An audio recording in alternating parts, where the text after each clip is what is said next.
This is the monthly show for Project 61. We're here to help drivers take control of their health 1 mile at a time. The reality? The average life expectancy for a truck driver is 61 years old, but it doesn't have to be that way.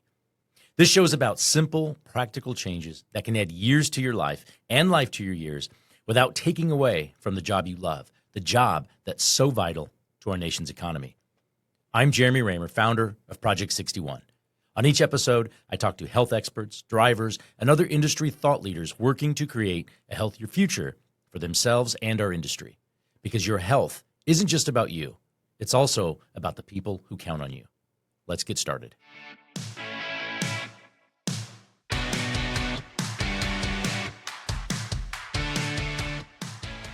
As a commercial driver, you have one of the most difficult and most important jobs in our nation. The very nature of the job takes a toll on your ability to easily manage proper nutrition, regular movement and exercise, and consistent sleep. And if that weren't enough, the stress and anxiety of operating in isolation in an environment where circumstances are often out of your control can wreak havoc on your mental health. Stress and anxiety are rampant amongst most professional drivers and only add to the ongoing and increasing challenges they face. But what if I told you that there was hope against that backdrop, that a handful of small changes could make a huge difference with your mental health? On this episode, I'm joined by Becky Schmitz, Executive Director with Vikingland Community Support Program, a nonprofit, and motivational speaker with the Mental Health Toolbox. Together, we'll break down exactly how you can make some minor changes today that can lead to major results. Welcome to the show, Becky. Great to have you here. Thank you so much. I'm super excited to be here. During the time that we have together, I'd like to talk about your background and your passion for mental health and how you're empowering people, especially drivers and other industry stakeholders, just to take better control of their mental health. And then during our low-hanging fruit segment, I want to make sure that we can get into some practical takeaways, some specific changes that drivers can make today in order to improve the quality of their lives, especially as it pertains to mental health. Are you ready to dive in? I am now. I had the honor of meeting you in person during a Minnesota Trucking Association event in 2024 and really appreciated your passion around mental health. And so much of what you shared resonated with me and what I'm trying to accomplish with Project 61. I'd love to touch on your background for the audience's sake. Can you share a bit about your journey and what led you to focus on mental health? Yeah, so I've been working in mental health for the last 18 years, and I originally became interested in the world of helping others. My mom was a paraprofessional back where I grew up, and so I enjoyed her work, and I just loved that kind of passion behind taking somebody and giving them the tools that they need and then seeing them grow from there. But my love for mental health really came from one of my first college courses, just a general psychology class. And it was fantastic and it was interesting, and I loved that it just had so many different levels and I had so much to learn about it. So from there, I just continued to take more and more, kind of fill up, my cup of knowledge with mental health. So I've been here at Vikingland for almost 17 years now. I worked at a halfway house here in town for a while. And so really from there, it just kind of has grown, not only, from my own personal experiences in life. The people that I've gotten to work with in the past 18 years have really truly given me that energy and that passion and that drive to help as many people as I can, because it's so unfortunate, whether you are in trucking or any sort of industry, how many people feel so lonely and feel helpless and aren't getting the help that they need, even though we are in 2025 and resources are fairly abundant. I want to be able to give them tools, simple tools, to be able to help themselves work through those situations. And so that's my mission. And I love when I got an opportunity to meet you, and just everybody along the way has given me just bits and pieces and more understanding and more awareness and more motivation to keep doing what I'm doing, because I know that it's impactful and I know that it matters. Well, you remind me, when I grew up, I watched a lot of Mr. Rogers, right? Mr. Rogers' Neighborhood. And I remember reading much later a quote that he said about always look for the helpers. You're one of the helpers. And that means a lot. That means a lot to me. I really respect and appreciate that, but it means a lot to the people out there who they need help. All of us at some point or another, need help. And we'll get a little bit deeper into that and the stigma around that. But, May was Mental Health Awareness Month.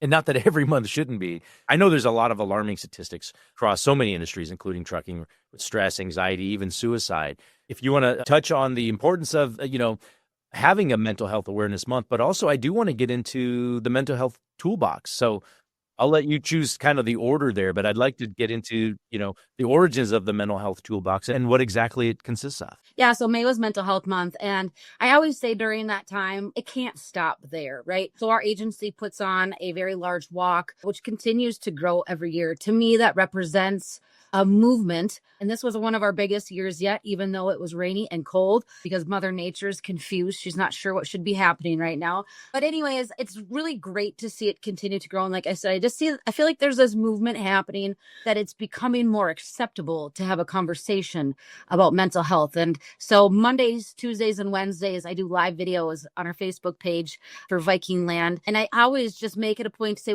don't stop talking about this. Don't just stop working on yourself after having a conversation with me for 20 minutes. It's always something that we need to be mindful of. It's always something that we need to strive for, kind of what's next on our list to help ourselves feel better. So the mental health toolbox really all came to be during COVID. We were shut down for a couple of weeks. And during that time, we were really just trying to get creative of ways that we were still going to be able to be impactful and help those that we serve. We work in the community, so we're in their homes or here at the office. We have a drop-in center. But either way, it started to kind of transpire from there. And so I started doing these live videos. And then at that point, I had gotten asked to write a blog for a blog out of India called healthyu.com. And so when I got asked that, I was thinking to myself, first and foremost, what am I going to write about? I never really pictured myself as a writer, but I knew I wanted it to be about mental health. Obviously, that's what they had asked me about. I've been the group facilitator here for many years. I love speaking in front of groups of people. And so I had always talked about the toolbox. But in my mind, I was like, the toolbox to me, it really has a lot more potential than just a verbiage. And so I started writing about the tools. So I started with the hammer. I researched, I did a lot of Googling, and I was looking up different definitions of the hammer and what that means. And then I kind of was like, what do I feel like, which coping skill resembles the hammer? And so the hammer to me was that driving force, right? So it represents motivation and purpose, why you get up, what brings you joy, what are your hopes and dreams? And so that's how the book starts. That's how my workbook starts. And so from there, everything just took shape. It actually has been humbling and an honor to be able to take something that I didn't, I just did for probably just people that I serve here. And now I have the opportunity to share it with many people. So I'm also very lucky. I have a brother that's a lawyer. So the toolbox is a trademarked project now, which is even better yet. But there's I'm up to 12 tools now. And I have more ideas that I keep on. And so, we have the level and the pliers and the saw, and it's just great. And I love how people are connecting to it. One of the things about it, I actually brought a toolbox with too. So my toolboxes are red. And I did this on purpose because obviously green is kind of the notorious mental health color symbol, a green ribbon. But I made this red because I wanted people to actually stop and ask questions, right? I think that if you saw a green toolbox, you'd probably walk right by. You'd see the words mental health, right? There's so much stigma behind mental health, and people don't want you to I don't think they want to be seen having this conversation, but I tricked you and you stopped and you looked at a red toolbox and you asked questions, and people are intrigued by tools and the coping skills that it comes with it. So it's really developed a mind of its own. But most importantly, if you can at least take away one thing from it and you can remember one tool or one coping skill, my job is complete, because I got you to talk about it for one, which we need to do more of. And I got you to think about at least one way to help yourself. You talked about the stigma, and, we're in a trucking industry. It's old school by and large, right? You got an aging population largely, and also very salt of the earth people.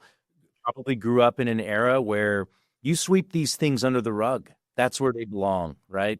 And maybe you smash them down with a hammer. That's not where you were going with that, I'm sure. But the reality is that stigma, that it's a sign of weakness, maybe, or some new woke, sort of approach to life.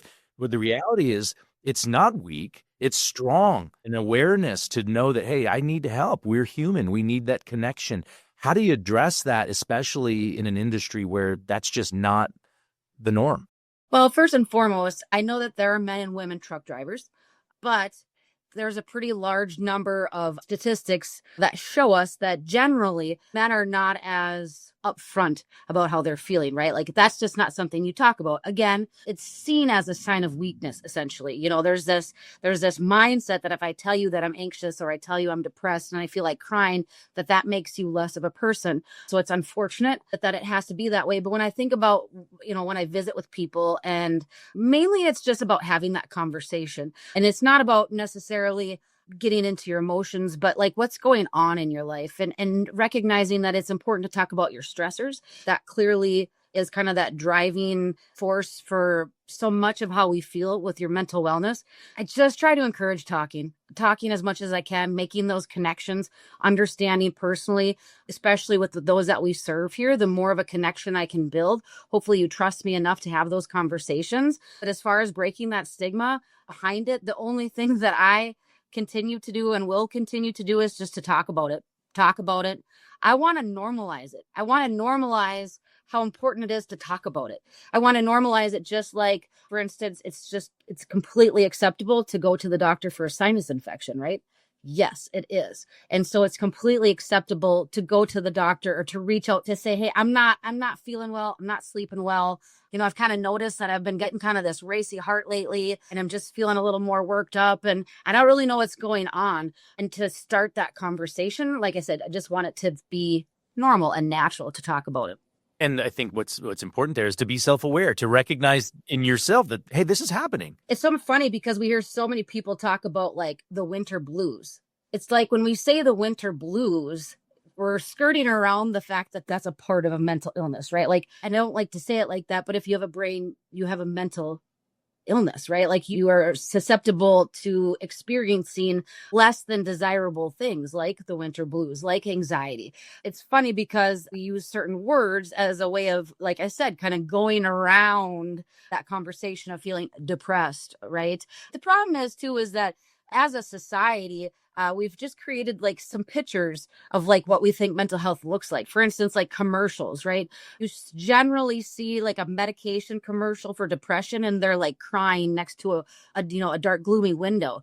But that's not how it looks like all the time. And so one of the things that I get concerned about is just kind of people have this assumption of what they should be looking for, and that generally is not what's happening at all. And so people are really good at hiding it. And unfortunately, hiding it or shoving it under the rug, like you had mentioned, before you know it, you get so far into this place that's really difficult to get out of and hard to find somebody or something to turn to. And then obviously people will self-soothe in a way to help themselves feel better, doing things that actually make it worse and aren't helpful. Whether that's alcohol or drugs in some cases, right? Or if you're a professional driver, it may just be sometimes eating, or even with boredom. Sometimes it's, those are some of the habits that we get into.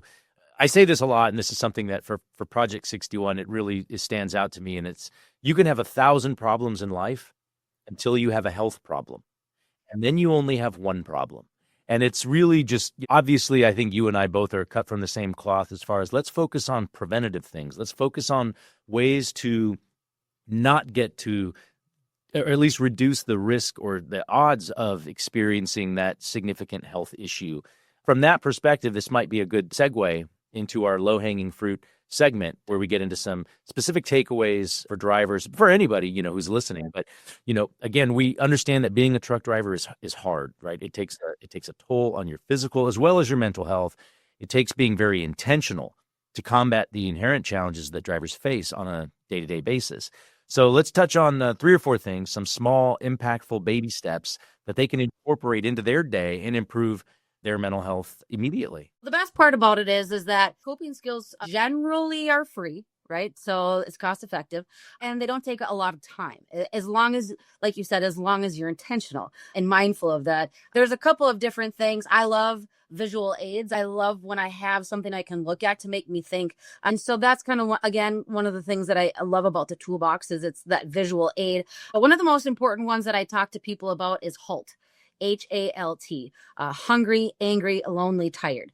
Very Very simple and fast check-in with yourself. Hungry. Okay, like you said, for the most part, we would like to believe we kind of like eat like 3 meals a day, right? That's what's kind of suggested. And I actually think one of the dietitians in town here one time said it was important to have like 6 small meals a day.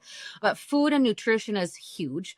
Fruits and vegetables are important, but making sure you ate. You need to, it's as simple as like if you're going to put gas in your truck for it to run, the same concept applies to your body. So that's hungry. If you haven't eaten, please do. Angry, what's going on in your mind? Is there something you need to talk about? And a lot of times what's important with anger is that we have this thing called the anger iceberg. Okay. On the surface, you're seeing this very angry feeling, but below that is the kind of the core emotions, which are generally sadness, guilt, shame, loneliness that's coming out in a way that seems like you're just really upset. You kind of need to ask yourself some questions that what's really truly bothering you. Maybe it's that you haven't been home in a while. Maybe you missed an event with your family because you were busy. You were, 4 states away trying to make a deadline, right? And so understanding that it's okay to feel that way, but then not allowing it to really, create more issues past that anger and having that level of acceptance, which kind of also goes with lonely. So HAL, loneliness. When's the last time you connected with somebody? I know that can be a pretty difficult situation, socializing and visiting, spending a lot of time alone over the road. What do you do to fill that time? Do you spend it talking on the phone? I don't know, do you listen to like audiobooks to kind of have, it's like almost having another kind of beating heart there with you, keeping you company. What does that look like? I said, have you spent time with somebody lately? In the last week, have you spent time with somebody? If not, that might be a really good place to start to kind of find somebody to just visit with, or at least surround yourself by a person. And the last one is tired. So sleep is huge. And I don't know about you, but if I don't get good sleep, I generally can't function properly, right? And so when I think about trucking, I think about deadlines. And I think about where you sleep, how you sleep, the time you sleep, right? When you get off routine or you're kind of making do with what you have, I think it makes it more difficult to be able to have a good sleep routine or get the proper 8 hours that you need. And then you get up and then you start all over again, right? So HALT really does matter. It makes sense because if you're doing this pattern every day, it really starts to add up to a whole problem. I like that you keep it simple. HALT, right? It's stop.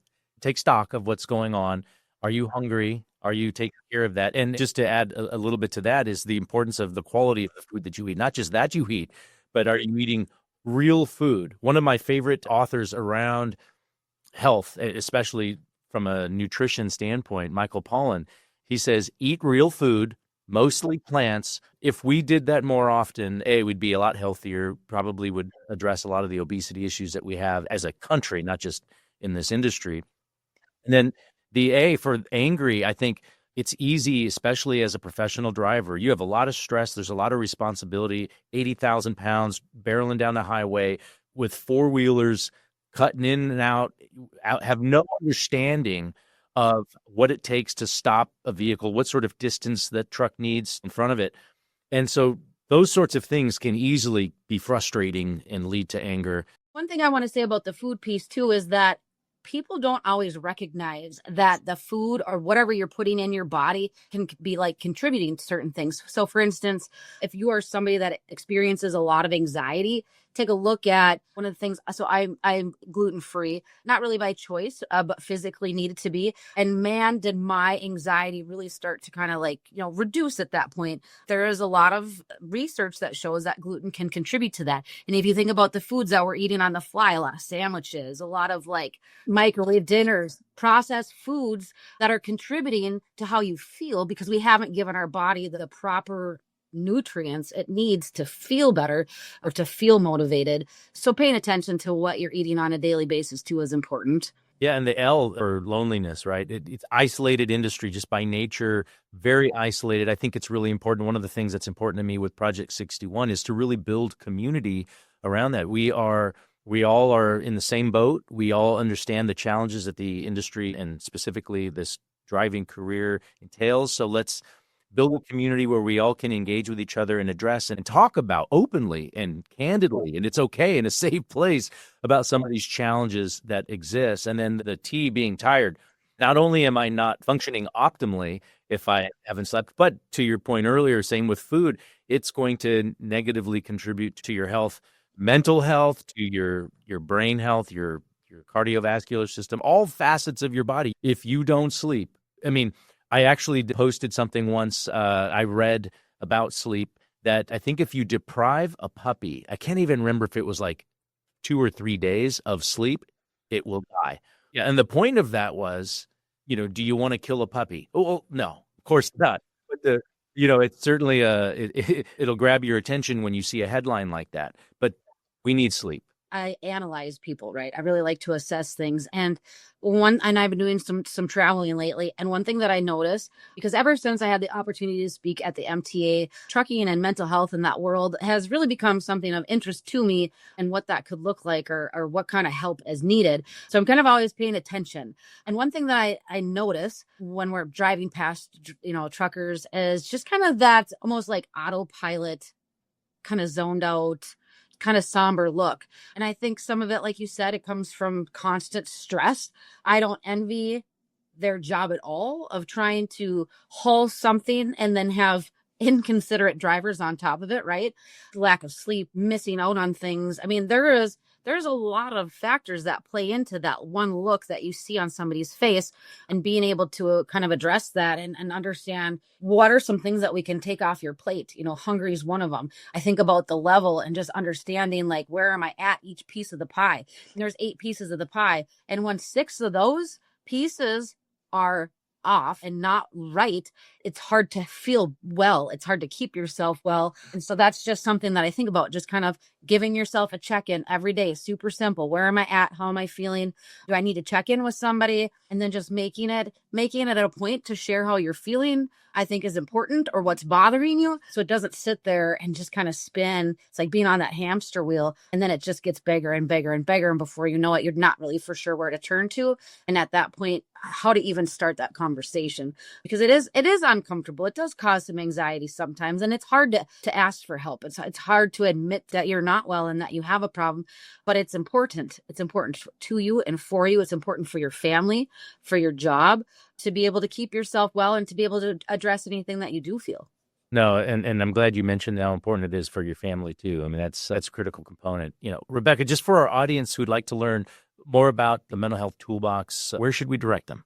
I'm really poor at social media sometimes. I'm not going to lie. I do have a Facebook page, the Mental Health Toolbox. You can also check out our Vikingland Community Support Program page. We are in the process of getting our website up and kind of running and needed some love. But you can also email me anytime. I would love that. If you have any questions or comments, you can email me, Becky Schmitz 1106@gmail.com.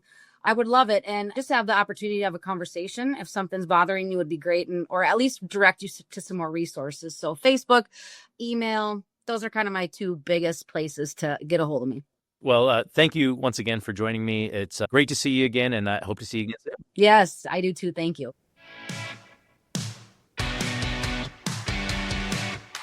That's it for this episode of Project 61. But remember, change doesn't happen overnight. It happens in the small decisions you make every day. You don't have to do everything at once, but you do have to start. Try at least one thing we talked about today and see how it feels. If you found this episode helpful, share it with a fellow driver or leave us a review. Until next time, stay safe, stay healthy, and keep moving forward.